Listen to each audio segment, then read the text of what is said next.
ہمارے حضرت کیا فرمایا کرتے تھے کہ جب بیٹھو تو 10 دفعہ استغفار، گناہوں کی معافی، 10 دفعہ درود شریف. پھر کیا کرنا ہے؟ یہ بہت اہم اس میں سبق ہے، اس لیے میں یہ بتا رہا ہوں کہ کیا یہ ہمیں نصیحت کرتے تھے. پھر کیا کرنا ہے؟ یہ مراقبہ کرنا ہے کہ جب تک کسی باغیچے سے جھاڑیوں کو صاف نہ کیا جائے، پھول بوٹے اس میں پیدا نہیں ہوتے. تو جب تک دل میں دنیا کے جو گٹر اور دنیا کے محبت کے جو گٹر ابل رہے، اس کو گٹر ہی کہا کرو، دنیا مردار کی محبت کے کیا ہیں؟ یہ گٹر ہیں. دنیا مردار کی محبت کے گٹر یہ جب تک بند نہیں ہوں گے، اللہ کی محبت کے چشمے نہیں پھوٹیں گے. ایک ہی سوراخ سے گٹر کا پانی بھی نکل رہا ہو اور چشمہ بھی نکل رہا ہو، کبھی دیکھا آپ نے؟ بولو نا کیا ہو گیا بھائی؟ جس سوراخ سے چشمے نکلتے ہیں ان سے گٹر کے پانی نہیں نکلتے. اور جن سوراخوں سے کراچی میں تو الحمدللہ یہ مثال سمجھانے کی ضرورت ہی نہیں ہے، ہر سوراخ سے گٹر کا پانی نکل رہا ہے. تو کبھی آپ نے دیکھا چشمے ابلتے ہوئے کراچی میں؟ تو جس دل میں دنیا مردار کے گٹر کا پانی ابلتا ہو، اس دل میں اللہ کی محبت کے چشمے نہیں پھوٹ سکتے. تو یہ حضرت فرماتے تھے یہ مثال سوچیں. کیوں سوچیں؟ آگے بتا رہا ہوں میں. پھر ایک اور مثال سوچیں، اور یہ ہمارے سب اکابر بتاتے رہے ہیں، صرف ہمارے حضرت کی بات نہیں ہے. دوسری کیا مثال؟ کہ جب سفید کپڑوں کو نیل لگایا جاتا ہے اس میں چمک پیدا کرنے کے لیے، تو پہلے میل کچیل کو صاف کیا جاتا ہے. ڈائریکٹ نیل نہیں لگا دیا جاتا ورنہ عجیب سا لگے گا. پہلے اس کا میل اتارا جاتا ہے، اس کے بعد اس میں برائٹنس پیدا کرنے کے لیے، اٹریکشن پیدا کرنے کے لیے، اس گند اور میل کچیل کو دور کرنے کے بعد پھر اس کو نیل کے پانی میں ڈبویا جاتا ہے. پھر کیسا اجلا اجلا اور چمکتا ہوا نظر آتا ہے وہ. تو جب تک دل میں اللہ کے غیر کی محبت کا گند صاف نہیں ہوگا، اللہ کی محبت کے نیل سے دل چمکدار نہیں ہوگا. یہاں تک کھوپڑی شریف میں بات آ گئی ہوگی میرا خیال ہے. پھر حضرت فرماتے تھے پھر اس کے بعد کیا کرنا ہے؟ ابھی تو یہ سوچنا ہے نا، سوچنے کے بعد کیا کرنا ہے؟ پھر اس کے بعد قبلہ رخ بیٹھ کے لا الہ الا اللہ کی ضرب لگانی ہے. آپ لوگ یہ کام نہ شروع کر دیں، وجہ میں بتاؤں گا آخر میں. لا الہ کرتے ہوئے کیا کرنا ہے؟ دائیں طرف سر کو لے کے جانا ہے، اور توجہ یہ کرنی ہے کہ دل سے لا الہ کا مطلب کوئی معبود نہیں، کوئی محبوب نہیں، کوئی بھی نہیں ہے. دل سے کیا کرنا ہے؟ سب کو نکال کے باہر الا اللہ. پھر واپس گردن کو لانا ہے اور دل پہ چوٹ مارنی ہے. کس کی؟ الا اللہ. لا الہ الا اللہ، لا الہ الا اللہ. کوئی نہیں ہے، صرف کون ہے؟ اللہ. تو اس کوئی نہیں میں نا یہ سارا گند نکالنا ہے. یہ گاڑی بھی نہیں ہے، یہ بنگلہ بھی نہیں ہے، یہ پیسہ جس پہ رالیں ٹپکتی رہتی ہیں ہر وقت، اور کسی کو کوئی معشوق ہو اس کو بھی نکال دو اسی بہانے. موقع اچھا ہے، پاگل ہو رہا ہے اس کے پیچھے، اپنی صحت خراب کر رہا ہے، اپنا ایمان خراب کر رہا ہے. تو لا الہ دل سے باہر، الا اللہ صرف کون؟ اللہ. جو بار بار یہ ذکر ہوتا ہے نا، لا الہ الا اللہ، لا الہ الا اللہ، لا الہ الا اللہ، لا الہ الا اللہ، لا الہ الا اللہ، آہستہ آہستہ ذہن بننا شروع کہ میرا معبود اور میرا محبوب کون ہے؟ الا اللہ، بس اللہ ہے. اس پہ میرا خیال ہے کسی کو علمی لحاظ سے اشکال ہو سکتا ہے، بھائی اس حدیث، اس ذکر کا اور اس اسٹائل کا قرآن و سنت میں کوئی ثبوت، اس ذکر کا تو ہے لا الہ الا اللہ کا، اس اسٹائل کا تو کوئی ثبوت نہیں ہے. تو خوب سمجھ لیں کہ بطور علاج جب کوئی چیز کی جاتی ہے نا، اس کو تصوف میں شغل کہا جاتا ہے. ایک ہوتا ہے ذکر، ایک ہوتا ہے شغل. تو جو بطور علاج کے جو چیز کی جاتی ہے، مائنڈ بنانے کے لیے کی جاتی ہے، اس کے لیے ثبوت کی ضرورت نہیں ہوتی، اس کے لیے ثبوت کی ضرورت نہیں ہوتی. اس کو سنت اگر کوئی سمجھے گا تو پھر کیا ہے؟ پھر یہ بدعت عمل ہے. بھائی قرآن و سنت سے اس انداز کا کوئی ثبوت نہیں ہے، لیکن ایک چیز تجربے سے ثابت ہو جائے کہ اس کا فائدہ ہو رہا ہے، اور فائدہ ہو کے وہ چیز حاصل ہو رہی ہے جو اللہ چاہتا ہے، تو پھر اس کے لیے ثبوت کی ضرورت نہیں ہے. ہاں اگر یہ اجتماعی سطح پہ لوگوں کو بلا بلا کے یہ سیٹ اپ شروع ہو جائے نا، تو پھر یہ بدعت کا ذریعہ ہونے کی وجہ سے کیا ہوگا؟ پھر ناجائز ہوگا. تو آپ یہ کام نہ کریں, کوئی بدعت نہ بن جائے نہیں, لیکن ایک کام آپ لازمی کر لیں. جو میں نے اتنا لمبا چوڑا آپ کو یہ پورا طریقہ بتایا نا, آپ یہ نہ کریں یوں گردنیں, بعض لوگوں کے فرما بھی ٹیڑھا ہو جاتا ہے اس سے, یوں کرنے کے بعد پھر اٹھ ہی نہیں پا رہے نا, وہ ایسے ہی ہو گئے. تو یہ کام نہ کریں, بدعت کا کوئی ذریعہ نہ بن جائے. جب تک کسی شیخ سے باقاعدہ اصلاحی تعلق نہ ہو اور اس کی ہدایات اور رہنمائی نہ ہو, خود سے یہ کام نہ کریں. ایسی چیزوں سے بدعتیں پھر پھیلتی ہیں سوسائٹی میں. تو آپ نے کیا کرنا ہے, اللہ سے تعلق بحال کرنا ہے نا, تو اس کے لیے میں طریقے بتا رہا ہوں آپ کو. روزانہ صبح اور شام میں لا الہ الا اللہ کے ذکر کا معمول بنانا ہے. 10 دفعہ کم سے, دیکھو تبلیغ والے تسبیح بتاتے ہیں, تیسرا کلمہ 100 دفعہ, 100 دفعہ استغفار, 100 دفعہ درود شریف, صبح بھی اور شام بھی. اصل تو یہ ہے, کیونکہ تیسرے کلمے لا الہ الا اللہ خود بخود آ گیا ہے. میں اس سے بھی آسان پیکج بتا رہا ہوں. اصل تو وہ ہے جو تبلیغ والے بتاتے ہیں. میں کیا بتا رہا ہوں اس سے بھی, کہ یار وہ نہیں ہوتا تو لا الہ الا اللہ بیچ میں سے نکال لو نا, اسی کا وظیفہ پڑھ لو, اسی کو پابندی سے پڑھ لو. تو جتنے یہاں مرد اور خواتین آج بیان سننے کے لیے آئے ہیں, آج سے عزم کریں کہ ہم نے روزانہ کم سے کم 100 مرتبہ صبح اور 100 مرتبہ شام لا الہ الا اللہ کا ورد کرنا ہے. اچھا, ذکر میں اصل یہ ہے کہ آہستہ آواز سے کیا جائے. جہرن ذکر کو شریعت نے پسند نہیں کیا, لیکن اگر دل لگانے کے لیے, معنی اور مفہوم کا تصور دماغ میں بٹھانے کے لیے کوئی ہلکی آواز سے جہر کر لیتا ہے, ہلکی آواز سے, بہت شور شرابہ نہ ہو, تو اس میں بھی کوئی حرج نہیں ہے. تو آپ نے کیا کرنا ہے, یہ 2 مثالیں صبح سوچنی ہے, صبح کے وقت کر لیں اور شام کے وقت کر لیں. بیٹھیں قبلہ رخ ہو کے, 10 دفعہ استغفار اپنے گناہوں کو یاد کر کے, 10 دفعہ درود شریف پڑھ لیا. اس کے بعد ہلکی آواز میں لا الہ, مزے لے کے ذکر کرنا ہے, ترخانہ نہیں ہے. 100 دفعہ نہیں ہو رہا نا, 50 دفعہ کر لو. وہ کام جو تھوڑا ہو, پابندی کے ساتھ ہو. اللہ کو زیادہ محبوب ہے اس کام سے جو بہت زیادہ ہو لیکن اس کی پابندی نہ ہو. تو کیا کرنا ہے, ہلکی آواز سے لا الہ الا اللہ, لا الہ الا اللہ. اور تصور کوئی نہیں ہے. لا الہ کا مطلب, اللہ قرآن میں کہتے ہیں افرأیت من اتخذ الہہ ہواہ, تم نے ایسے لوگ دیکھے جن کا معبود ان کی خواہشات ہیں, خواہشات کو اپنا خدا بنایا ہوا ہے. تو لا الہ میں آپ نے کیا تصور, میری خواہشات میرا خدا نہیں ہے. جس کے دل میں بھی, وہ ہر آدمی کو پتا ہے مجھے کس سے زیادہ عشق چڑھا ہوا ہے آج کل, گاڑی سے زیادہ ہے, بنگلے سے زیادہ ہے, بحریہ ٹاؤن سے زیادہ ہے, یہ کس سے ہے, جو گھسا ہوا ہے نا دل کے اندر. کسی کو کسی چیز سے ہوتا ہے, کسی کوئی, یہ جو عاشق ہوتے ہیں نا جن کو حرام عشق ہو جاتے ہیں, ان کو کہا جاتا ہے اس محبوبہ کا تصور کر کے دماغ سے نکالو جو حرام عشق ہے. سمجھتے ہو کہ نہیں سمجھتے؟ تو آج سے یہ وعدہ کرتے ہیں کہ نہیں کرتے, 10 دفعہ استغفار, 10 دفعہ درود شریف. پھر یہ مثال بھی سوچنی ہے کہ جب تک جھاڑیاں صاف نہ کی جائیں, پھول بوٹے اس کھیتی میں پیدا نہیں ہوتے. تو میں نے بھی جب تک یہ گند اپنے دل سے نہیں نکالوں گا نا, اس وقت اللہ کی محبت کے چشمے نہیں پھوٹیں گے. اسی نیت سے کہتا ہوں لا الہ, کوئی نہیں ہے الا اللہ. صرف کون ہے, خدا کی قسم لا الہ الا اللہ اگر آپ نے چند مہینے کر لیا, اتنا فائدہ ہوگا کہ آپ کی زندگی تبدیل ہو جائے گی.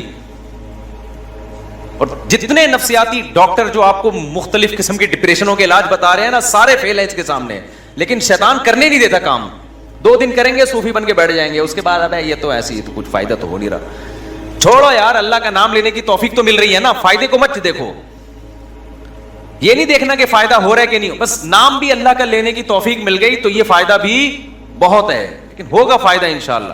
ایک کام یہ کرنا ہے پوری زندگی پابندی کے ساتھ. اور اگر کسی سے بیٹھا نہیں جاتا, بعض لوگ ایسے ہیں کہ ان کے اسپرنگ لگے ہوئے ہیں, وہ ایک جگہ بیٹھ ہی نہیں سکتے. جہاں بیٹھیں گے اسپرنگ ان کو اٹھا کے دوسری جگہ لے جائے گا, وہاں بیٹھیں گے اسپرنگ اٹھا کے ان کو تیسری جگہ لے جائے گا, وہ بیٹھ ہی نہیں سکتے. تو چلتے پھرتے کر لو یار, جس طرح آپ کا دل لگ رہا ہے, آپ کا دماغ معنی اور مفہوم کی طرف جا رہا ہے, اس طرح کر لو. سمجھتے ہو کہ نہیں سمجھتے؟ نہیں بیٹھا جا رہا, چلتے ہوئے کر لو, ڈرائیونگ کے دوران کر لو, لیکن ترجمہ اور مفہوم سوچ کے یہ ذکر کرنا ہے. سمجھتے ہو؟ دوسرا کام, اللہ سے تعلق بحال کرنے کے لیے روزانہ ایک ٹائم دعا مانگنے کا معمول بناؤ. اللہ سے گڑ گڑا کے دعا مانگا کرو, دل لگے یا نہ لگے. باتیں کرنا سیکھو. لوگ کہتے ہیں ہمارے پاس الفاظ ہی نہیں ہوتے دعا کے. آ جائیں گے آہستہ آہستہ, جب کرتے رہو گے نا الفاظ بھی اللہ سکھا دے گا. آدم علیہ السلام نے جب توبہ کی ہے, قرآن سے پتہ چلتا ہے ان کے پاس الفاظ نہیں تھے کہ اللہ سے کیسے توبہ کروں میں. پریشان تھے, توبہ کے الفاظ نہیں تھے. قرآن کہتا ہے فَتَلَقَّىٰ آدَمُ مِن رَبِّهِ, رب نے آدم کو سکھائے الفاظ کہ یہ الفاظ سے دعا مانگو. تو جب آپ اللہ کے سامنے گڑ گڑاؤ گے تو انشاءاللہ اللہ آپ کو الفاظ بھی سکھاتا رہے گا. دعا ہی میں ایک اور کام کرو, ایک کتاب آتی ہے مناجات مقبولہ. کیا نام ہے کتاب کا؟ مولانا اشرف علی تھانوی رحمہ اللہ تعالی نے قرآن اور سنت میں صحیح احادیث میں جتنی دعائیں ہیں ان تمام دعاؤں کو ایک چھوٹے سے کتابچے میں جمع کر لیا ہے. یہاں تک بات کلیئر ہو گئی. پھر کیا کیا ہے؟ اب ساری دعائیں روزانہ مانگنا تو بڑا مشکل ہے, تو بہت ساری دعائیں ہیں, تو انہوں نے ان ساری دعاؤں کو 7 حصوں میں ہفتے کے 7 دنوں میں ڈیوائیڈ کر دیا ہے.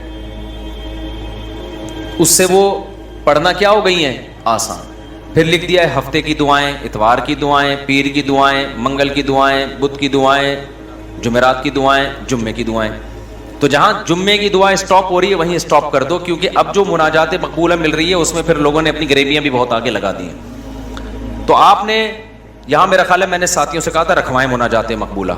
یہ کوئی بزنس نہیں ہے, پتہ چلا مفتی صاحب منجن بیچ رہے ہیں اپنی کتابیں بیچ کے بغیر پروفٹ کے. یہاں میرا خیال ہے مل جائیں گے. ہے تو میں نے بولا تھا سب کے لیے لے کر آؤ, بس یہ تو اللہ ان سب کو ہدایت دے. کل سے میں چیخ رہا ہوں کہ لوگ زیادہ ہوں گے, مناجات مقبولہ بہت زیادہ تعداد میں ہونی چاہیے تاکہ سب لوگ خریدیں. جی چلیں آپ یہاں 150 ہوں گے اعتکاف والوں کے لیے, لیکن کسی کو فری پھوکڑ میں نہیں دینا ہے. فری والا کام ہمیشہ اس کا کوئی فائدہ نہیں ہوتا, پیسے خرچ کر کے لینی ہے, کوئی پروفٹ نہیں ہے. تو باقی لوگ بنوری ٹاؤن سے بھی ملتی ہے, ہر جگہ سے مل جاتی ہے, ٹھیک ہے نا. وہ کتاب خواتین بھی رکھیں, مرد حضرات بھی گھر میں رکھیں. اس سے فائدہ کیا ہوگا؟ ویسے الگ سے بھی دعا ہاتھ اٹھا کے اخپل طریقے سے مانگیں, رٹے رٹے الفاظ نہ ہو, آپ کے اپنے الفاظ ہوں. اور دوسرا اس دعا کو بھی روزانہ پڑھنے کا معمول بنائیں. اس سے فائدہ کیا ہوگا؟ اس میں قرآن و سنت کی جتنی دعائیں, پیغمبروں کی دعائیں ہیں, اللہ نے جو دعائیں ہمیں خود سکھائی ہیں, وہ ساری ایک ہفتے میں آپ مانگ لو گے. تو یہ کوئی کم فضیلت ہے؟ بہت بڑی فضیلت ہے. اور پھر ایک اور خاندانی فائدہ ہوگا, جب آپ وہ پابندی سے پڑھنے کا معمول بناؤ گے نا, تو 6-7 مہینے سال کے بعد جا کے وہ ساری دعائیں آپ کو یاد ہونا شروع ہو جائیں. ایک وقت آئے گا آپ کے سینے میں دعاؤں کا بہت بڑا ذخیرہ ہوگا. تو معمول بناؤ گے کہ نہیں بناؤ گے؟ مناجات مقبولہ خریدیں. اس کا یہ مطلب نہیں کہ الگ سے دعائیں نہیں, وہ الگ سے مانگنی ہے. کتنے کام ہو گئے؟ 3 کام. چوتھا کام دعا, وہ تو میں پہلے بتا چکا ہوں, یہ تیسرے کام میں آ گیا. چوتھا کام آپ نے کیا کرنا ہے؟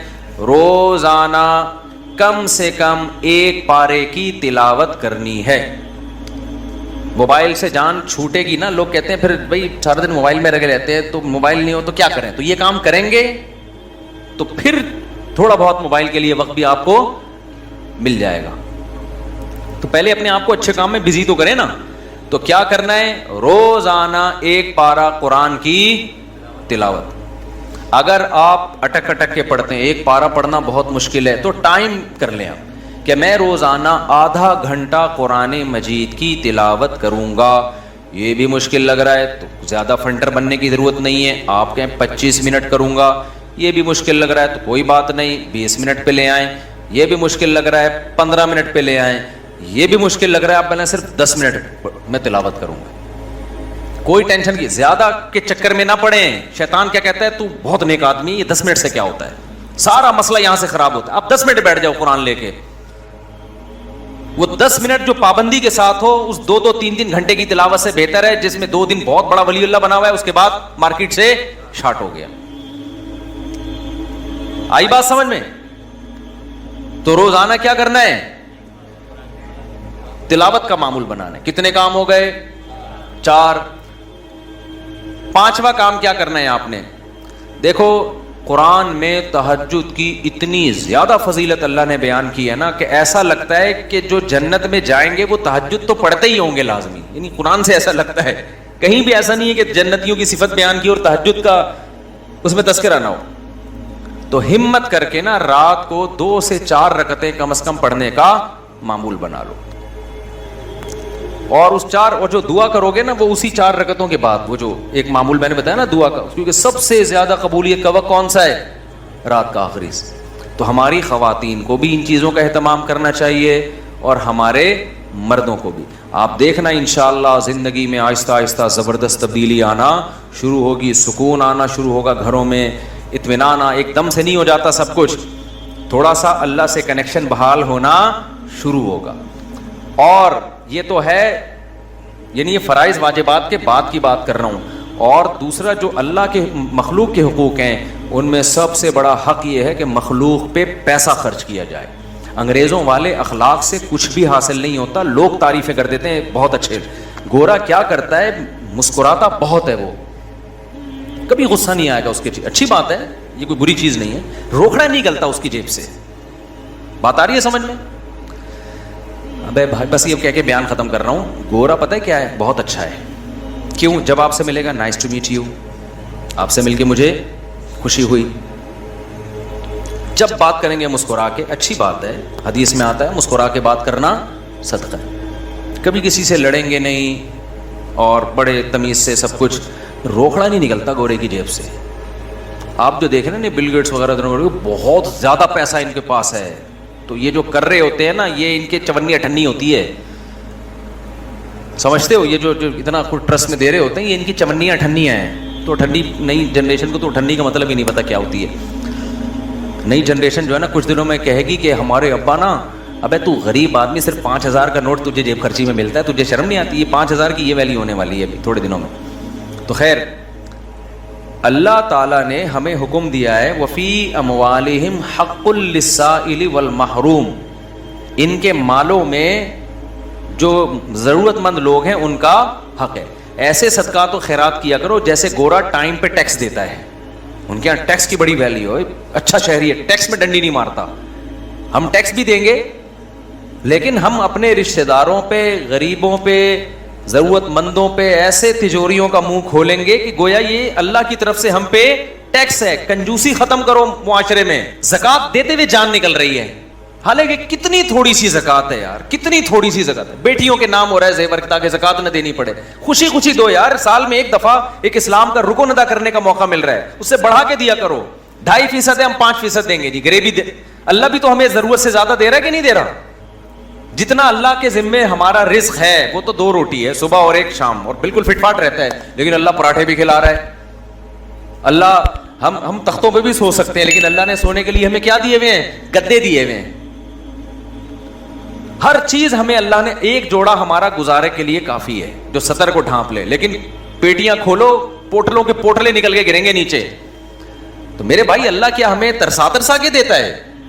ہماری ضرورت سے کئی گنا زیادہ. تو جب اللہ ہم سے مانگتا ہے تو ہمیں بھی چاہیے اللہ کے لیے اپنے ہاتھ کو کھلا رکھیں.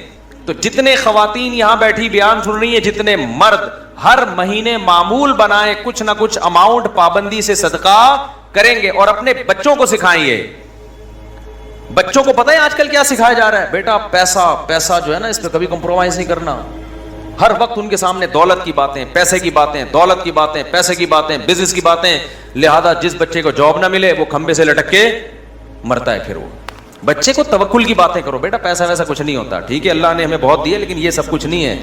اصل عمل ہے. اصل کیا ہے؟ عمل ہے. قارون جب اپنے خزانوں کے ساتھ نکلا تو غریبوں نے کہا پیسہ ہی سب کچھ ہے. اہل علم نے کیا کہا؟ بھائی یہ کچھ بھی نہیں ہے, اصل عمل ہے. یہ اہل علم نے کہا نا, قرآن میں کئی بار بتا چکا. تو اپنے بچوں کو سکھاؤ بیٹا پیسے کسی کی دولت دے کے رالے مت ٹپکانا. اصل کیا ہے؟ عمل ہے. صدقہ خیرات, یہ پیسے والا اگر صدقہ خیرات کرتا ہے تو بہت اچھا, نہیں کرتا تو بیٹا یہ پیسہ وبال جان ہے. تو بچپن سے ان کو عیدیاں دیا کرو تو ان کو بولا کرو کہ کچھ صدقہ کرو اس میں سے. ہماری حضرت تو فرمایا کرتے تھے جب فقیر کو پیسہ دینا ہو نا بچے کے ہاتھ سے دلواؤ, کہ تم دے کر آؤ جا کے, تاکہ اس کو پیسہ دینے کی عادت پڑے. اپنے بچوں کے سامنے اپنی بہنوں پہ خرچ کیا کرو, اپنے رشتہ داروں پہ خرچ کیا کرو, تاکہ ان کو بھی بڑے ہو کر عادت پڑے کہ ہم نے بھی کیا کرنا ہے, اپنے بہن بھائیوں پہ خرچ کرنا ہے. ابا مر رہا ہوتا ہے, وصیت کر رہا ہوتا ہے میری بیٹیوں کا خیال کرنا, اگلا بول رہا تھا تو نے کون سا اپنی بہنوں کا خیال کیا کبھی زندگی میں؟ دادا یہی حسرتیں لے کے دنیا, ان کی بہنوں کی تو وراثتیں کھا کے بیٹھا ہوا ہے ابا ہمارا. پھپھیوں کی وراثتیں کھا گئے, ہوتا ہے نا, ابا نے سارا وہ اسی سے تو چل رہا ہے. تو بھائی دل بڑا کرو گے تو اللہ بھی کیا کرے گا, ہاتھ اپنے بڑے. اور دل کنجوس کرو گے نا, بچا بچا کے گلک لا کے دیے ہوئے بچوں کو کہ گلک میں, میرے اللہ کا بڑا فضل ہے, جب میں بچپن میں گلک رکھتا تھا نا تو مجھ سے 2-4 دن تک چلا ہی نہیں جاتا تھا وہ. اس کے بعد لات مار کے توڑتا تھا, بھائی جا کلفی کھا, آئس کریم کھا. یار ہم جاتے تھے ٹافیاں کھا رہے ہوتے تھے اور پتہ نہیں کون سی چھالیاں اور سوف, ہم سے ہوا ہی نہیں یہ کام, اللہ نے بچایا ہمیں اس لعنت سے. اب گلک یار ایک ٹینشن ہے بھائی, مجھے کلفی کھانے کا بھی دل چل رہا ہے, دل چاہ رہا ہے, اور پیسے میں چمنی کس میں ڈال رہا ہوں, گلک میں. ٹینشن ہے یار, کھاؤ, کل کس نے دیکھی ہے. اسراف نہ کرواؤ کہ بھیک مانگ مانگ کے کھانا شروع کر دے لوگوں سے. لیکن بچوں کا دل کیا کرو, جب عیدیاں دیا کرو بیٹا بھائیوں کو بھی کھلانا, باہر دوستوں کو بھی کھلانے والا بن, کھانے والے دنیا میں بہت ہیں, پھوڑنے والے کیا ہیں, بہت ہیں, کھلانے والے کم ہیں. اللہ کی عادت کھانا ہے یا کھلانا ہے, تو اللہ کو پسند بھی کون ہے, کھلانے والے. اور خوب سمجھ لو, زیادہ سے زیادہ غریب ہو جاؤ گے نا, لوگ کہتے ہیں بھائی غریب نہ ہو جائیں, حدیث میں آتا ہے سب سے بہتر صدقہ وہ ہے تأمل الغنا و تخشى الفقر, جس صدقے میں تمہیں ڈر لگے کہ کل میں غریب نہ ہو جاؤں, اور صدقہ نہ کرنے میں امیدیں ہوں کہ مالدار ہو جاؤں گا. اس کنڈیشن میں جو صدقہ کیا جائے گا وہ کیا ہے, سب سے بہتر. تو ایسا نہ ہو کہ حاتم طائی کی قبر پہ جا کے لات مار دیں اور سب چیریٹی کر کے کل بھیک مانگنے آئے ہیں مجھ سے چندہ. تو میں تو موٹیویشن کے لیے کہہ رہا ہوں, لیکن جو کنجوسی مارکیٹ میں چل رہی ہے وہ مسلمانوں کا کلچر نہیں ہے, یہ ہم لوگوں نے غیر مسلموں سے سیکھی ہیں یہ چیزیں. نہ وہ تو بیوی پہ خرچ کر رہے ہیں, نہ وہ اولاد پہ خرچ کر رہے ہیں, وہ تو 2 بچے پیدا کم بخت اس لیے کر رہے ہیں, 2 سے زیادہ نہ ہو کہ خرچ نہ کرنا پڑ جائے ان کے اوپر. تو جس کم بخت کی یہ سوچو کہ اپنی اولاد کے لیے, اولاد پیدا کرنے کے لیے تیار نہ ہو کہ خرچ کرنا پڑے گا, ان سے کیا سخاوت کی امیدیں لگاؤ گے بھائی آپ, وہ آپ کو سخاوت سکھائیں گے.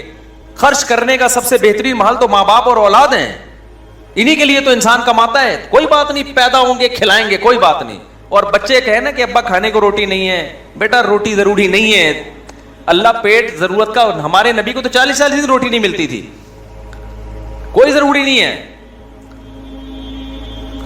جتنی ضروری ہے اتنی اللہ دے دیتا ہے. باقی اللہ زیادہ دے رہا ہے تو شکر ادا کرو, نہیں دے رہا تو کیا کرو. آج لوگ کہتے ہیں غربت کی وجہ سے نا لوگ ڈپریشن میں جا رہے ہیں, خودکشیاں ہو رہی ہیں. بھائی غربت کی وجہ سے نہیں, تربیت نہ ہونے کی وجہ سے ہو رہا ہے یہ.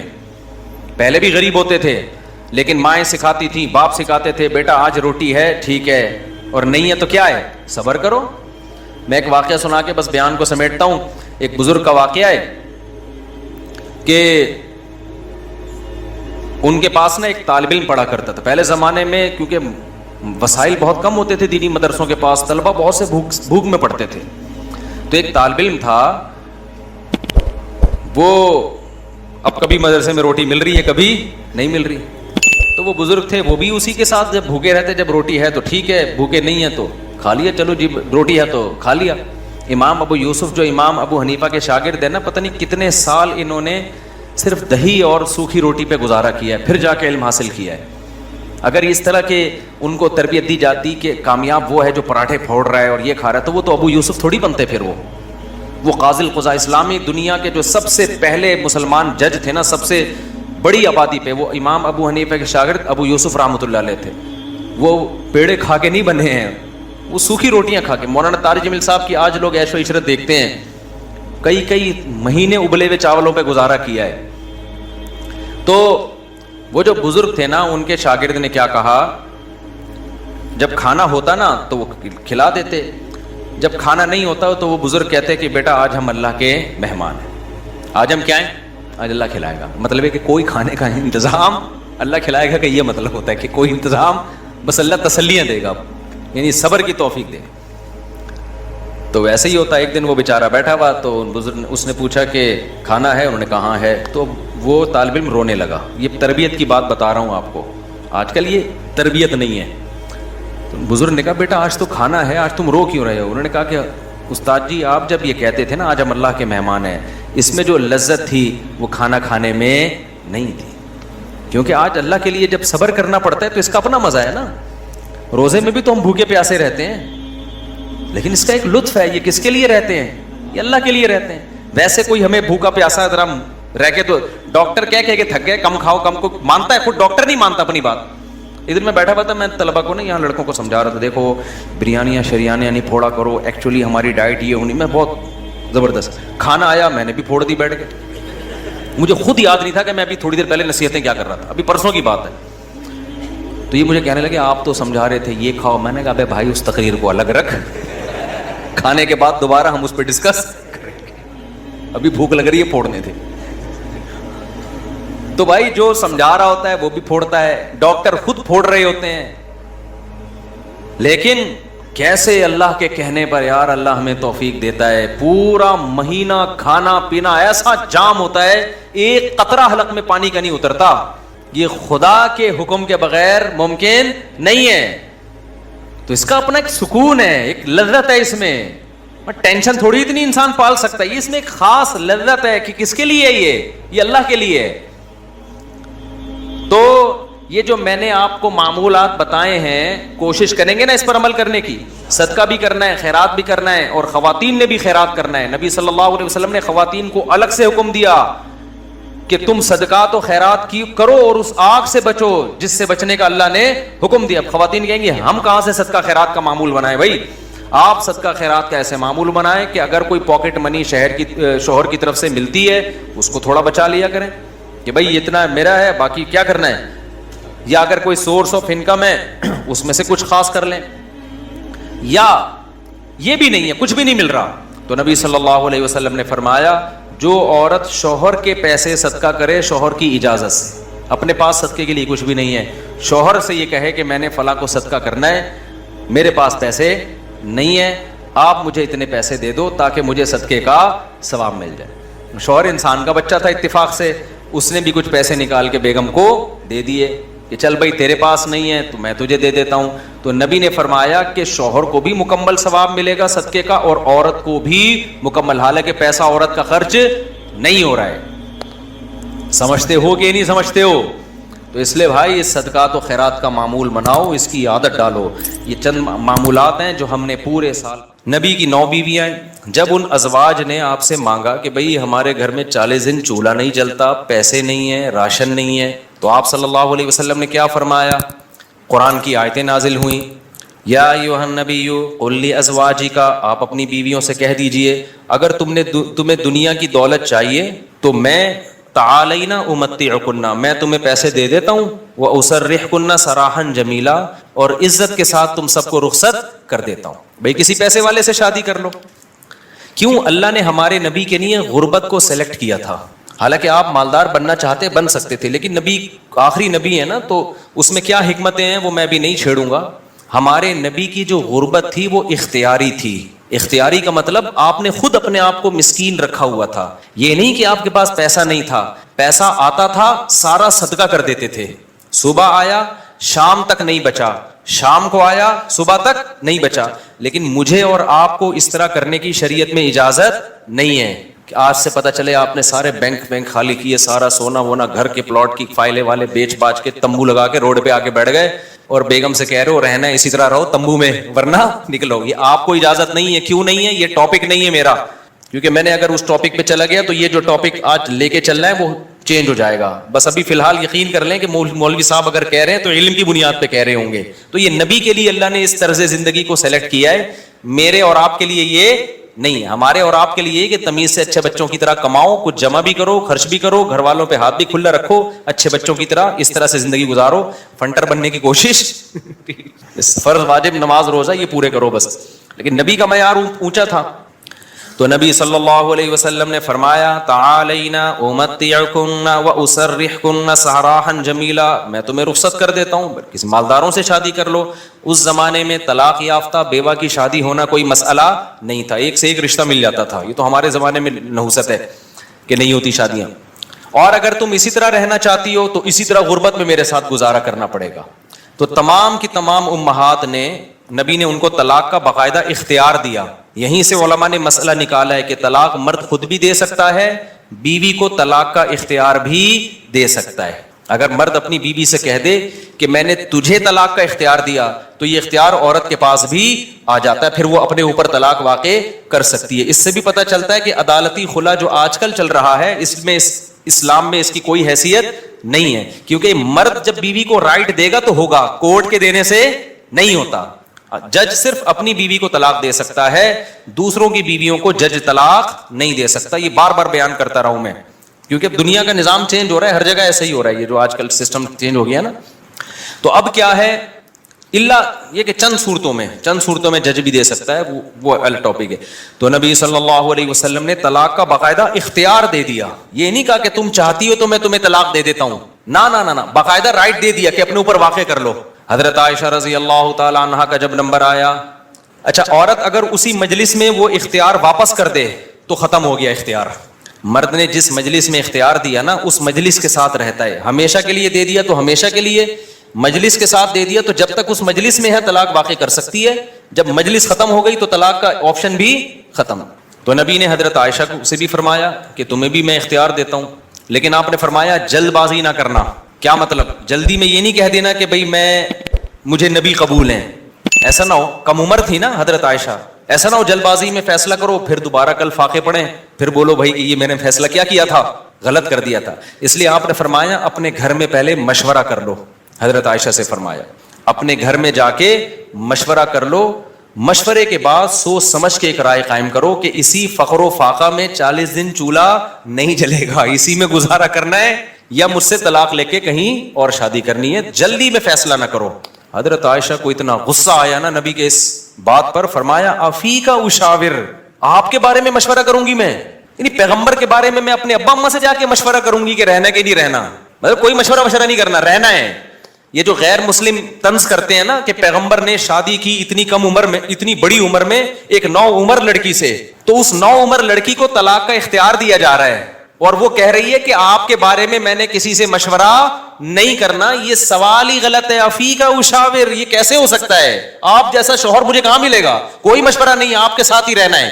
تو یہ غیر مسلم جو اعتراض کرتے ہیں نا نبی پر, یہ مدعی سست اور گواہ چست, جس کے حق کی بات کر رہے ہیں حضرت عائشہ کی کہ معاذ اللہ ان کے ساتھ ظلم ہو گیا کہ کم عمر میں اتنی بڑی عمر سے شادی کرا دی ان کی. اس کم عمر کو تو یہ احساس نہیں ہو رہا, ان کو تو یہ ہو رہا ہے کہ اس سے اچھا رشتہ میرے لیے اس کائنات میں کوئی نہیں ہے.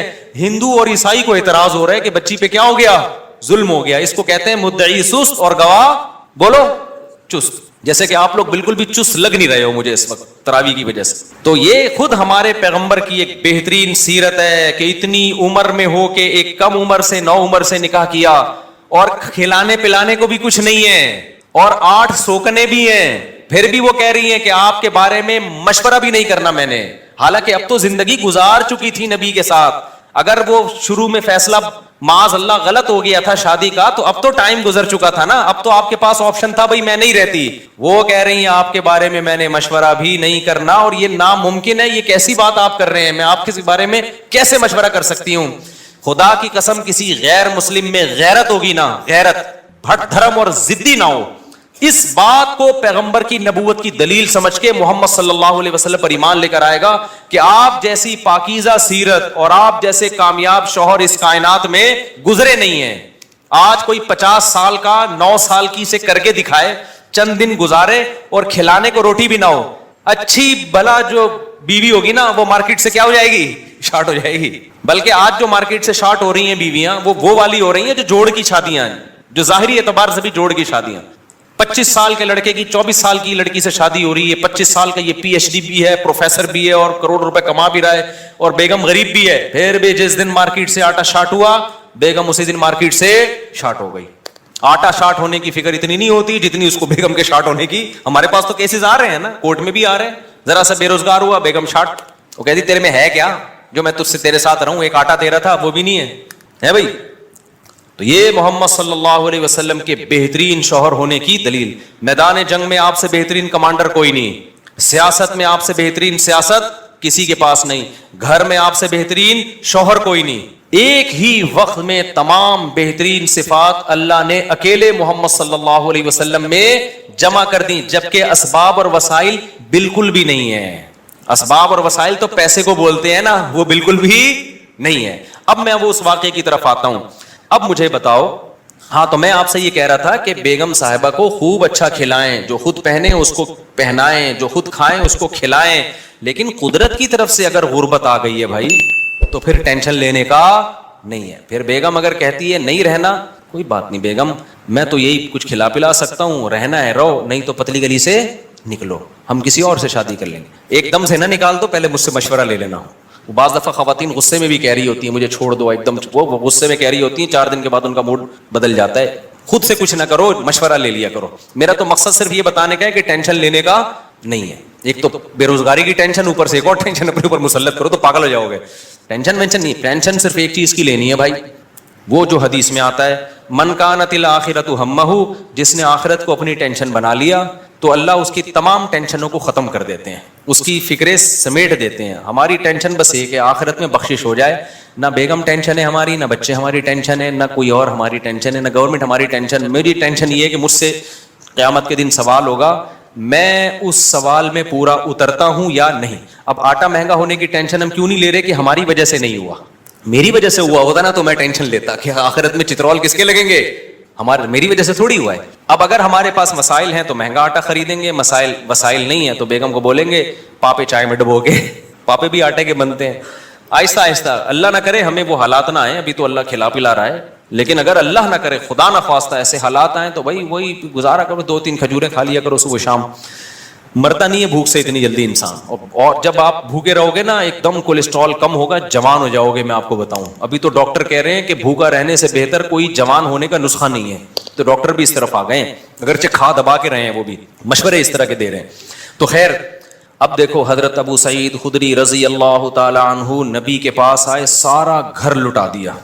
ایسے موقع پہ جب کوئی آئے گا تو اس کو کیا مشورہ دیا جائے گا, بھائی سب سے زیادہ ان کو راشن دیا جائے, تسلیاں دی جائے. لیکن نبی کے سامنے آئے, ہاتھ پھیلایا, یا رسول اللہ میری ماں نے بھیجا ہے, باپ بھی شہید اور بھائی بھی شہید, اور احد میں آپ کی خاطر شہید ہوئے ہیں, آپ نے کہا تھا لڑائی کے لیے جاؤ. نبی نے فرمایا من یستعفف یعفہ اللہ, یاد رکھو جب تک آخرت میں ایمان نہیں ہے نا, غیرت کے علاوہ سب کچھ آئے گا آپ کے اندر. میں نے بڑے بڑے لالچی لوگ دیکھے ہیں, داڑیاں ٹوپیوں والے, ایسے نور ان کے چہروں پہ برس رہے ہوتے ہیں نا, آدمی کہتا ہے پتہ نہیں کہاں سے نور کی کریمیں لگائی ہیں اس نے. ایسے مکار لچڑ ہوتے ہیں نا کہ آپ کی سوچ ہے مذہب کا منجن بیچتے ہیں. میں نام لے کے بتا سکتا ہوں کون کون یہ کام کر رہا ہے, لیکن فتنہ کھڑا ہو جائے گا. نام لے کے بتا سکتا ہوں کون داڑھی ٹوپی کا منجن بیچ رہا ہے, ایسا نیک لگے گا جیسے اس سے بات ایسی کرے گا اللہ رسول کے علاوہ کوئی بات ہی نہیں. مجھے ڈر لگتا ہے غصے میں کہیں میرے منہ سے نام نہ نکل جائے ان لوگوں کا, لیکن ایک بڑا فتنہ کھڑا ہو جائے گا, اس لیے نام نہیں لے رہا میں. اور یہ مذہبی لوگوں میں منجن بہت ہے, کیونکہ مذہب کے نام پہ نا منجن بکتا بڑی جلدی ہے. لوگ یقین کر لیتے ہیں حضرت جی اتنے نیک, ماشاءاللہ بغلیں بھی صاف حضرت کی اور اتنے خوبصورت. تو یاد رکھو فراڈی آدمی کے لیے داڑھی رکھنا اور پگڑی پہننا کوئی مشکل کام نہیں ہے. فراڈی یہ کام کر بھائی داڑھی ٹوپی داڑھی رکھنا ضروری ہے, لیکن یہ بھی تو ہو سکتا ہے چور نے داڑھی رکھی ہو لوگوں کو الو بنانے کے لیے. مدرسے والے کبھی چور نہیں ہوتے, چور لوگ مدرسہ کھول لیتے ہیں کہ پیسہ آئے گا. بڑے بڑے ٹرسٹ چل رہے ہیں جو بڑے بڑے فراڈی ہیں, سارے ٹرسٹ فراڈی نہیں ہیں لیکن فراڈی ٹرسٹ بھی ہیں بہت سارے. مجھے خود ایک وکیل نے بتایا کہ جب کسی آدمی کو کروڑ پتی بننا ہوتا ہے نا اور گاڑیاں منگوانی ہوتی ہیں کسٹم پے کیے بغیر, تو وہ ٹرسٹ کھول لیتا ہے. اس نے مجھے بتایا کتنے لوگوں نے ٹرسٹ کھولے ہوئے پاکستان میں, دبا کے نوٹ چھاپ رہے ہیں. تو یہ دھندے پاکستان میں سب سے زیادہ ہوتے ہیں, دنیا میں اتنے زیادہ بولو نہیں ہوتے. لیکن ہماری قوم اندھی ہے, خدا کی قسم غصہ آ رہا ہے مجھے. اور رمضان میں تو طبیعت سے چورن بکتا ہے, اٹھا کے پھینک رہے ہیں پیسے, یہ لے یہ لے یہ لے. ابے دیکھ نہیں رہے یار یہ کیا کر رہا ہے, یہ اتنا اندھا اعتماد. تمہیں اللہ نے ایک پیسے کی نعمت دی, اس کو برباد تو نہ کرو نا تم. ایک اور کام رمضان میں ذہن میں رکھو, موضوع سے ہٹ رہا ہوں فوراً آ رہا ہوں پھر اس طرف. ایک اور کام, کیونکہ رمضان میں منجن زیادہ بکتا ہے. دیکھو دینی مدرسوں کا جتنا میں قائل ہوں نا آپ نہیں قائل. میں اگر یہاں بیٹھا ہوں تو مدرسوں کی وجہ سے بیٹھا ہوں, اللہ مجھ سے جو ٹوٹا پھوٹا دین کا کام لے رہا ہے. لیکن مدرسے میں چندہ دینے سے پہلے سوچو یہ قابل اعتماد مدرسہ ہے یا نہیں ہے. بہت دفعہ ایسا ہوتا ہے کہ آپ کو میں پیسہ کمانے کا طریقہ بتا رہا ہوں, غلط طریقہ. آپ اگر بے روزگار ہیں نا, پاکستان میں بے روزگاری ایک بہت بڑا مسئلہ ہے, لیکن یہ مسئلہ میں آپ کا 2 منٹ میں کیا کر رہا ہوں ختم کر. جہنم میں تو جاؤ گے لیکن مسئلہ بے روزگاری کا ختم ہو جائے گا. آپ نے کیا کرنا ہے, آپ نے ایک زمین خریدیں وہ بھی چندے کے پیسوں سے, ٹھیک ہے نا, کہ بتائیں میں ایک مدرسہ کھولنا چاہتا ہوں. اس سے پہلے آپ کو داڑھی رکھیں, آپ داڑھی, کیونکہ لوگ پھر اس پہ زیادہ اعتماد ہے, اور پگڑی باندھیں. مولانا طارق جمیل صاحب کے ساتھ 6 سیلفیاں, مفتی طارق مسعود صاحب کے ساتھ 7 سیلفیاں, مفتی صاحب کے پاؤں دبائیں, میرے پاؤں دبائیں, سر میں مالش کر کے چپکے سے ویڈیو بنائیں کہ دیکھو میں مفتی صاحب کی خدمت کر رہا ہوں, میں گلے مل رہا ہوں, ویڈیو بنائیں. مولانا طارق جمیل صاحب کو ہدیہ دیتے ہوئے ویڈیو بنائیں, ٹھیک ہے. ایک بیان ان سے اپنے حق میں کروا لیں کہ بہت اچھا ہے, آدمی بیان تو کر ہی دیتا ہے نا, میرے پاس بھی کوئی آئے گا اچھا ہی لگ رہا ہے بھائی, اچھا ہے ماشاءاللہ. چند چیزیں اس طرح ڈاکٹر ذاکر نائک سے ملاقات ہو جائے تو سبحان اللہ, ایک آدھ سیلفی وہاں سے لے لی آپ نے, اور پھر آپ نے کیا کیا ہے, ایک دو دفعہ غریب کو گلے ملتے ہوئے رو لیں, پیاز کاٹ کے جائیں, آنسو پہلے نکلیں گے, ایک دم رو کے ایک تصویر بنا لیں, غریب کو مل کے رو رہے ہیں. بہترین, خدا کی قسم ایسا طریقہ ہے نا, تم نوٹ تمہارے پاس نا رکھنے کی فرصت نہیں ہوگی یار, کدھر رکھوں, تھیلے بھر گئے سارے. اس کے بعد آپ نے کیا کرنا ہے, آپ نے اناؤنس کرنا ہے میں ایک مدرسہ بنا رہا ہوں, یتیم خانہ کھول رہا ہوں. آپ نے 4 دیواری کھڑی کی, اس میں 4-6 یتیم بچے, آپ جائیں وہاں سے کچھ بچے ادھار لیں. ادھار کا مطلب کوئی اپنے بچے دیتا تھوڑی ہے, ان کو بولیں کہ ہم کچھ دن ان کو کھلائیں گے پلائیں گے, تو مائیں دے دیتی ہیں, چلو یار کچھ دن کا, وہ قرآن بھی پڑھائیں گے تو قرآن پڑھ رہے اس بہانے. یہ آپ کو پتا ہے, اللہ کو پتا ہے, وہ 4-6 یتیم بچے جو شکل سے بھی یتیم لگ رہے ہوں, اور اگر یتیم نہ بھی ہوں تو وہ بچے جو لگ رہے ہوں یتیم شکل سے, بعض یتیم ہوتے نہیں ہیں, لگتے ہیں یتیم, اللہ کی طرف سے ڈیزائننگ کچھ اس طرح کی ہوتی ہے, ٹھیک ہے, وہ لگ کیا رہے ہوتے ہیں, یتیم لگ رہے ہوتے ہیں. رمضان میں بہترین بزنس, تو آپ نے وہ 4 دیواری میں 8, 10, 15, 20 جتنے ہو سکے, ایک بھی لے آؤ گے نا تو دھندا تو چلنا شروع ہو جائے گا. وہ یتیم بچے لا کے ڈال دیے. پھر اس کے بعد آپ اپنی 2-4 نمازوں کی تصویریں دعا مانگتے ہوئے, ٹھیک ہے نا, اور پھر آج کل خلافتیں بھی مل جاتی ہیں, ایک آدھ بزرگ کے تھوڑا سا کچھ, آپ جو 2 نمبر قسم کے بزرگ ہوتے ہیں, ہدیے ودیے دیے اور تھوڑا سا خلافت لے لی وہاں سے. اس کے بعد پھر میرے بھائی, اب جو آپ کے پاس پیسہ آئے گا نا, آپ آگے آگے اور پیسہ آپ کے پیچھے پیچھے. لوگ کہیں گے یار یہ میری طرف سے بکرا, 10-10, 20-20 لوگ بکرے لا رہے ہوں گے, 9 بکرے آپ کے گھر میں, ایک بکرا کاٹ کے بچوں کو کھلا دو. لوگ سمجھ رہے ہوں گے دیکھو بکرا کھلا رہا ہے نا, یہ لوگ یہ تھوڑی دے رہے ہوں گے کم بخت کھلا کتنا رہا ہے, اور 9 تو گھر میں پہنچائے اس نے, اور وہ قصائیوں سے ان کے رابطے ہیں, وہ بک رہے ہیں مارکیٹ میں. گاڑیاں بڑی بڑی لینڈ کروزر جیسی گاڑیاں, بھائی کس کی, مدرسے کی گاڑی ہے بھائی, تیرا ابا تو سائیکل بھی نہیں چلاتا تھا, تیرے پاس اتنی بڑی گاڑی کہاں سے آ گئی, تو کون ہوتا ہے مجھ سے پوچھنے والا, وہ یہ جواب دے گا آگے. ایسی لگژری لائف ہوگی نا, ان 6 یتیم بچوں کو ادھار لیا تھا واپس کر کے, اب سچی مچی کا یتیم آنا شروع ہو جائیں گے. جب پتا چلے گا نا یہ لوگ کھانے میں بکرے کھلاتے ہیں, تو پھر تو جو یتیم نہیں بھی ہیں, ابا کہے گا یار اس کو یتیم ہی فرض کر کے میرے بچے کو بھی یہاں داخل کر لے, بلکہ میرے ابا بھی مر گئے تھے, میں بھی یتیم ہی ہوں. ایسا نوٹ چھاپنے کی مشین بنو گے, بنے ہوئے ہیں لوگ, بنے ہوئے ہیں. بڑے بڑے مدرسوں کے نام پہ فراڈ ہو رہا ہے. میں نہیں کہہ رہا مدرسے فراڈی ہوتے ہیں, فراڈی لوگ بھی مدرسہ بناتے ہیں. اب آپ نے یہ نہیں کرنا کہ مدرسوں کو دینا بند کر دیں, اس سے تو اچھے مدرسے بھی بند ہو جائیں گے. آپ نے تحقیق کرنی ہے کون واقعی دیندار لوگ ہیں, امانت دار لوگ ہیں, کام کر رہے ہیں, اور کون ایسے ہیں جو داڑھی اور پگڑی کے نام پہ منجن بیچ رہے ہیں. یہ آپ نے کرنا ہے, نہیں تو قیامت کے دن الٹے لٹکے ہوئے ہوگے. بہترین بزنس ہے یہاں پہ یہ. اچھا خیر, ہم آگے چلتے ہیں میرے بھائی. تو اب کیا تھا کہ حضرت ابو سعید خدری رضی اللہ تعالیٰ عنہ کو نبی نے کیا فرمایا. میں یہ عرض کر رہا تھا کہ آخرت ہوگی نا تو غیرت ہوتی ہے. یہ بہت بڑی اللہ کی نعمت ہے کہ آپ کا ہاتھ اللہ کے سوا کسی کے سامنے نہ اٹھے. اللہ سے مانگا کرو, یہ اسباب بھی اختیار کرو پیسہ کمانے کے, کیونکہ جو اسباب اختیار نہیں کرتا اللہ اس کی مدد نہیں کرتا. اگر گھر میں پڑے ہوئے ہو, محنت نہیں کر رہے اور کہہ رہے ہو کہ بس اللہ ہی دے گا, تو پھر اللہ آپ کو بھکاری بنائے گا. یہ یاد رکھنا. آپ نے کیا کرنا ہے, اپنی پوری کوشش کرنی ہے پیسہ کمانے کی, دماغ لگانا ہے. کیوں؟ رزق حلال عین عبادت ہے. الکاسب حبیب اللہ, محنت کر کے کھانے والا وہ اللہ کا دوست ہے. تو اب کیا ہے, ہمارے نبی نے حضرت ابو سعید خدری سے فرمایا کہ من یستعفف یعفہ اللہ. کیا مطلب؟ جو اپنے آپ کو رسوا ہونے سے بچانا چاہتا ہے, عفت کا مطلب رسوا ہونے سے بچانا, دامن داغدار نہ ہو, ذلیل ہونے سے بچانا چاہتا ہے. اس سے پتہ چلا مانگنا کیا ہے, بول لو نا ذلت ہے. ہاتھ پھیلانا کیا ہے, ذلت. تو جو چاہتا ہے کہ میں ذلیل نہ ہوں, ہمیں تو پتہ ہی نہیں کہ یہ ذلت ہے. ہم تو سمجھتے ہیں میں اتنا چونا لگاتا ہوں بندے سے 2 منٹ میں اتنے پیسے نکلوا لیتا ہوں, یہ میرا کمال ہے. ایک چور کو پکڑا نا, کورٹ میں لے کر گئے, عدالت نے کہا یار تم نے اتنی خوبصورتی سے چوری کی, کسی کو پتہ ہی نہیں چلا. چور کہتا ہے شکریہ سر, آپ نے میری اتنی تعریف کی, اتنا زبردست چور ہوں میں. جج نے کہا کم بخت میں تیری تعریف نہیں کر رہا, تیری برائی کر رہا ہوں. تو نبی نے فرمایا من یستعفف یعفہ اللہ, جو اپنے آپ کو رسوا ہونے سے بچانا چاہتا ہے اللہ اسے رسوائی سے بچاتا ہے. اب سوال پیدا ہوتا ہے کہ رسوائی سے تو بچ جائیں گے, لیکن ٹینشن تو ہے نا, فاقے تو پڑ رہے ہیں. مصیبت تو ہے.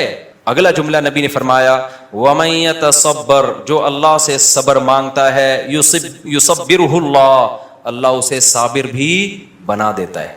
اس ٹینشن میں اللہ سے مانگو صبر تو اللہ کیا کرے گا؟ صبر دے دے گا.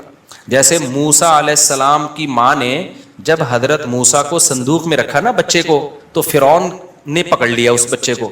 اب قرآن کہہ رہا ہے موسیٰ کی ماں دل برداشتہ ہو گئی، میرا بچہ کس کی گود میں چلا گیا ہے؟ فرعون کی. ماں تو ایک دم ہو جائے گی نا. اگر جا کے بتا دیتی کہ میرا بچہ ہے، فرعون نے فوراً قتل کر دینا تھا اس کو. لیکن عورت جذباتی ہوتی ہے، وہ انجام نہیں دیکھتی، وہ جذبات سے مغلوب ہوتی ہے. لیکن قرآن کہتا ہے وَرَبَطْنَا عَلَىٰ قَلْبِهَا، ہم نے موسیٰ کی ماں کے دل کو باندھ دیا. کیا بلاغت ہے قرآن کی. موسیٰ کی ماں کے دل کو کیا کر دیا؟ رسیوں سے باندھ دیا، جیسے ہلے نہیں اپنی جگہ سے، دل برداشتہ نہ ہو. یہ قرآن کی بلاغت ہے، یعنی صبر کی توفیق دی. اس صبر کی توفیق کو بیان کرنے کے لیے قرآن کیا کہتا ہے؟ موسیٰ کی ماں کو کے دل کو ہم نے رسی سے کیا کر دیا؟ ایسے کس کے باندھ دیا، ہلے نہیں بھائی. جیسے کسی بندہ ہل رہا ہو نا، آپ اسے رسی سے کس کے بالکل بند کر دو، اب وہ گیا، یعنی وہ ہلنا بھی چاہے تو نہیں ہلے. تو اس سے پتا چلتا ہے کہ بعض دفعہ انسان بے صبرہ ہو رہا ہوتا ہے، لیکن اللہ کی طرف سے اس کو ایسی توفیق ملتی ہے کہ اللہ اس کے دل کو رسیوں سے باندھ دیتے ہیں. ہلنا نہیں، چپ کر کے تمیز سے بیٹھا رہے، مجھ پر اعتماد اور توکل کر.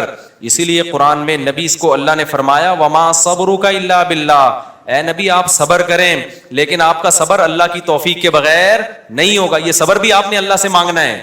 تو نبی نے فرمایا جو صبر کرنا چاہتا ہے اللہ اس کو صبر کی توفیق دیتا ہے. آج ڈپریشن اس لیے بڑھ رہی ہے کہ صبر کرنا چاہتے ہی نہیں ہے.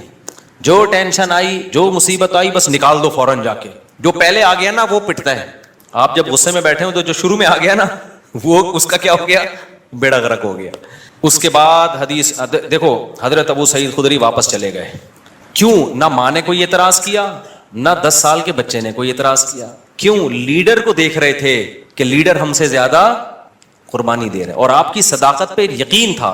حدیث میں آتا ہے کہ حضرت ابو سعید خدری نے زندگی بھر کسی سے نہیں مانگا، یہاں تک کہ اپنا کوڑا بھی گرتا تھا نا اونٹ سے تو نیچے اتر کے اٹھاتے تھے، وہ کوڑا بھی نہیں مانگتے تھے کسی سے.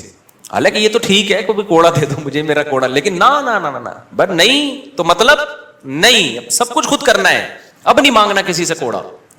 وجہ کیا ہے؟ لیڈر کی طرف سے موٹیویشن مل رہی ہے، کیونکہ پتا ہے لیڈر یہ بات بتانے کے پیسے بولو نا نہیں لے رہا، اور دیکھ رہے ہیں کہ ہمارے گھر میں فاقہ ہے تو لیڈر کے گھر میں اس سے زیادہ فاقہ ہے، اس سے زیادہ فاقہ ہے. تو اس لیے آپ اگر گھر میں سربراہ ہے نا، بچوں کو انسان کا بچہ بنانا چاہتے ہیں تو پہلے خود انسان کا بچہ بننا پڑے گا. یہ میں اصل میں ایکچولی میں یہ کہنا چاہ رہا تھا، جس کے لیے پورا میں نے واقعہ سنا. اصل آپ کون سا میدان جنگ میں جا رہے ہو، جہاد میں جا رہے ہو، ماں باپ اور بھائیوں کو کٹوا رہے ہو آپ. تو ایکچولی جو میں بات عرض کرنا چاہ رہا تھا کہ اگر آپ چاہتے ہو کہ آپ کی بیوی انسان کی بچی بن کے رہے تو آپ کو پہلے انسان کا بچہ بننا پڑے گا. آپ چاہتے ہو کہ میرے گھر میں اخلاق کا ماحول ہو، تمیز سے بات کیا کریں، تو پہلے آپ کو تمیز سے بات کرنی پڑے گی. آپ بیگم سے کہہ رہے ہو تمیز سے بات کرو، اس کا مطلب آپ خود ہی تمیز سے بات نہیں کر رہے. وہ تو آپ کا ایٹیٹیوڈ دیکھ رہی ہے نا. باپ گھر میں آ رہا ہے چنگیز خان بن کے چیخ رہا ہے، پھر وہ کہہ رہے سب آرام سے بات کریں، تو کہیں گے نا ابا آپ تو آرام سے کر نہیں رہے. ایک صاحب کو غصے پہ بہت غصہ آتا تھا. ایک صاحب ہمارے جاننے والے تھے، جب کوئی غصہ کرتا ان کو بہت غصہ آتا ہے، غصہ کیوں کر رہا ہے، اسی بات پہ ان کو غصہ آتا تھا. ہم کہتے تھے اس کو جتنا غصہ آ رہا ہے نا کسی بات پہ، اور آپ کو اس غصے پہ اس سے زیادہ غصہ آ رہا ہے، تو اس کو غصہ کیسے ٹھیک ہوگا. اب آپ کسی کو یہ سمجھا رہے ہو کہ غصہ مت کرو، تو یہ بات آپ کو آرام سے کہنے پڑے گی، غصے سے نہیں. کیونکہ اگر آپ نے غصے سے کہہ دی، اس کا مطلب وہ جو کام وہ کر رہے ہیں آپ بھی وہی کر رہے ہو. تو مارکیٹ میں جو چل رہا ہے نا وہ بتا رہا ہوں میں آپ کو. تو اس لیے میرے بھائی، جب بھی کوئی بات ہم نے اپنے بڑوں کو دیکھا ہے کہ ہمیں اگر سخاوت کی ترغیب دی نا انہوں نے کہ خرچ کیا کرو، تو میں نے اپنے بڑوں کو دیکھا انہوں نے ہم سے 20 گنا زیادہ خرچ کیا. 20 گنا تو وہ ہے جو ہمیں نظر آ رہا ہے، جو نظر نہیں آ رہا وہ پتہ نہیں کتنا ہوگا. ہم نے دیکھا کہ انہوں نے ہمیں کہا کہ عبادت کیا کرو، تو ہم نے دیکھا کہ وہ ہم سے کئی گنا زیادہ عبادت کر رہے ہیں.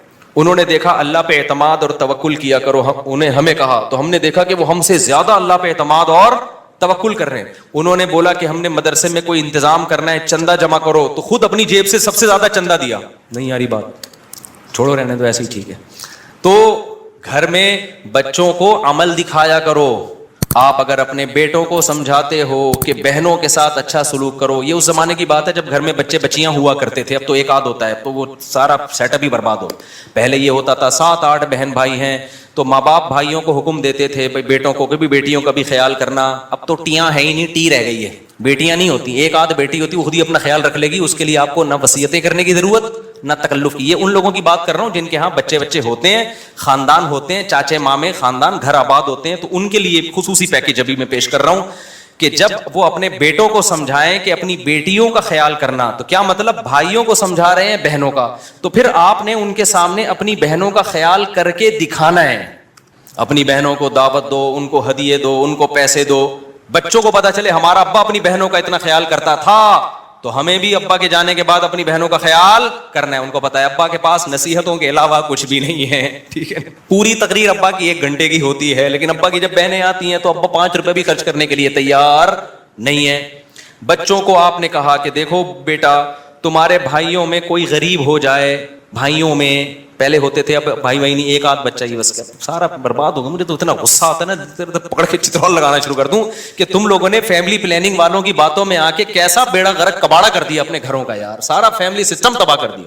اس کے لیے شادی کرنے کی ضرورت ہی نہیں تھی تم لوگوں کا یار. شادی تو ہوتی بچے پیدا کرنے کے لیے، ایسے ہی تھوڑے دن رہ گئے تھے زندگی گزار لیتے. ٹینشن، بیگم کی ٹینشن کی بھی کیا ضرورت ہے، اور اگر ٹینشن لے لیے تو ایک آدھ بچے سے زیادہ تو پھر اس کی ٹینشن ہوتی ہے. بچوں کی وجہ سے تو بیوی کو پال رہا ہوتا ہے آدمی.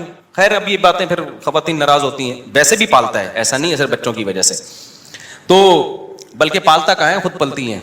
تو میرے بھائی میں یہ عرض کر رہا تھا کہ آپ نے بیٹوں کو سمجھانا ہے کہ اگر تمہارے بھائیوں میں سے کوئی غریب ہو جائے تو جس بھائی کو اللہ پیسہ دے گا اس نے اپنے غریب بھائیوں کا خیال کرنا ہے. یہ تقریر جب سمجھ میں آئے گی جب بچے دیکھیں گے ہمارے ابا ہمارے چاچا اور تایا کا خیال رکھتے ہیں. نہیں آ رہی سمجھ. آپ کے بھائیوں میں کوئی غریب ہو جائے نا، ایسا نہ کرو کہ وہ آ کے آپ سے بھیک مانگے، یار اللہ کے نام پہ کچھ دے دے، تو گاڑیوں میں گھوم رہا ہے، کچھ ہمیں بھی دے دے. آپ نے پہلے سے ہی ان کو دینا شروع کر دینا ہے، ان کا حصہ ہے. وفی اموالہم حق للسائل والمحروم وآت ذی القربى حقہ. اللہ کہتے ہیں رشتہ داروں کو ان کا حق دو. تو رشتہ داروں میں تو بھائی بہن سب سے پہلے ہیں بھائی. اللہ کہہ رہی ہے ان کا رائٹ ہے، ان کا حق ہے. آپ کے پاس پیسہ ہے، وہ غریب ہیں، تو میں نہیں کہہ رہا ان کو وہی اسٹینڈرڈ دے دو جو آپ کا ہے. اتنا تو کرو نا کہ کچھ تو تھوڑا سا خیال کرو ان کا. ایک کے پاس پیسہ آ جاتا ہے، دوسرا پیچھے پڑا ہوا ہوتا ہے اور وہ کہتے ہیں تجھے ضرورت کیا ہے. تو ضرورت کیا ہو بھائی؟ بھائیوں کو بہنوں کو ضرورت کی وجہ سے نہیں دیا جاتا. کس وجہ سے دیا جاتا ہے؟ رشتے کی وجہ سے دیا جاتا ہے. یہ اللہ کا حکم ہے. اگر آپ آخرت پر ایمان رکھتے ہو آپ کو یہ کرنا پڑے گا. نہیں رکھتے تو جیسے انگریز زندگی گزار رہا ہے، وہ بیوی کو بھی نہیں کھلاتا، وہ ماں باپ کو نہیں کھلاتا، تو آپ بھی نہ کھلاؤ. تو ایک فیصلہ کر لو، انگریزوں کے طریقے پہ چلنا ہے یا اسلام کے طریقے پہ چلنا ہے. اسلام کے طریقے پہ اگر چلنا ہے تو رشتہ داروں پہ بھی خرچ کرنا پڑے گا، بیوی بچوں پہ بھی خرچ کرنا پڑے گا، والدین پہ بھی خرچ، دیکھو جملہ مکمل ہی نہیں کر رہے، کرنا پڑے گا. تو حضرت ابو سعید خدری کو نبی نے کیا فرمایا؟ جو اللہ سے صبر مانگتا ہے اللہ صبر دیتا ہے. بڑی خاندانی بات. اب اس کا یہ مطلب نہیں ہے کہ مانگنے والوں کو دینا چھوڑ دو، ان کو آپ یہی مشورے دیا کرو. آئندہ کوئی آئے بھکاری تو آپ کو حدیث میں آتا ہے حضرت ابو سعید خدری آئے تھے تو نبی نے ان کو مشورہ دیا تھا، تو میرا بھی مشورہ یہ اللہ سے مانگ جا کے. نبی نے ہر ایک کو یہ مشورہ نہیں دیا، لیول دیکھا لوگوں کا. بہت سے صحابہ آئے، نبی نے ان کو دے دیا کہ ان کا توکل کا وہ لیول نہیں تھا. ابو سعید خدری تو لیڈر تھے نا، بعد میں لیڈر بنے ہیں، جنگوں میں کمانڈر بنے ہیں، علم کے مفتی بھی بنے حضرت ابو سعید خدری. ان صحابہ میں ہر ایک مفتی نہیں تھا، چند مخصوص لوگ تھے جو فتویٰ دیا کرتے تھے. تو مذہبی لیڈر تھے نا حضرت ابو سعید خدری، اس لیے ان کو تیار کیا نبی نے کہ ان کا لیول توکل کا اونچا ہوگا. تو اب یہ جو بیچارہ عام بھکاری آ رہا ہے اس کو وہ والے توکل پہ نہ چڑھاؤ بھائی، ٹھیک ہے نا، جس کو خود بھی نہیں ہو. ہاں بھکاریوں کو دینا چاہیے نہیں دینا چاہیے اس میں بہت سوچ سمجھ کے. بھکاریوں میں پروفیشنل لوگ بہت زیادہ ہیں. پورے نا سعودی عرب میں بھکاری لوگ کنٹینر بھر کے لا رہے ہوتے ہیں. ایک ہمارے میں پہلے جہاں رہا کرتا تھا نا وہاں ایک جاننے والا بندہ تھا، اس کے بارے میں پتا چلا کہ سعودی عرب میں وہ حج کرنے گیا اور بھیک جمع کر کے پورا کنٹینر بک کرایا، اس کا پورا مال اترا کنٹینر یہاں پہ، وہ سارا بھیک کا کنٹینر تھا. تو حج بھی پتہ نہیں بھیک لے کے گیا ہوگا. تو ایسے بھی لوگ ہیں. تو میں یہ نہیں کہہ رہا کہ بھکاریوں کو نہ دیں، لیکن سوچ لیا کریں کہ مستحق ہے بھی یا نہیں.